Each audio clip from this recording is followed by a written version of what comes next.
এই চকবাজার সাধারণ জায়গা নয়। এই জায়গায় আমাদের বাপ দাদারা, আমাদের পূর্বপুরুষরা এই জায়গায় মাহফিল করেছে। এই জায়গায় এই জন্য দেখেন সারা দুনিয়া কি, সারা বাংলাদেশে বেদাত আছে, সারা বাংলাদেশে মাজার পূজা আছে, সারা বাংলাদেশে অন্যায় অপরাধ হয়, পুরান ঢাকা অনেক কম হয়। ঠিক কিনা জোরে বলেন? পুরান ঢাকা অন্যায় হয় না, অপরাধ কম হয়। মদের আড্ডা হয় নতুন শহরে, গুলশান, বনানী, ধানমন্ডিতে। হ্যাঁ, পহেলা বৈশাখ উদযাপন পুরান ঢাকার লোক করে না। বলে হুজুর এত লোক, ঢাকা শহরে যারা বিভিন্ন জায়গা থেকে ভাড়া থাকে তারা করে। পুরান ঢাকার মানুষেরা মসজিদের সাথে তাদের সম্পর্ক, ইমামদের সাথে সম্পর্ক, মাদ্রাসার সাথে সম্পর্ক।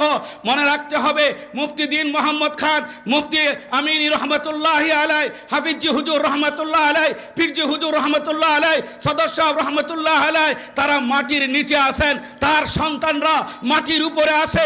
কোনো বেদাতি শক্তি, কোনো বাতিলি শক্তি, কোনো কুফরি শক্তি এই জমিনে মাথা চারা দিলে, মাথা চারা দিয়ে উঠলে তাদের দাঁত ভাঙা জবাব দেওয়া হবে। ঠিক আছে কিনা বলেন? জোরে বলেন, চিৎকার করে বলেন আল্লাহু আকবার।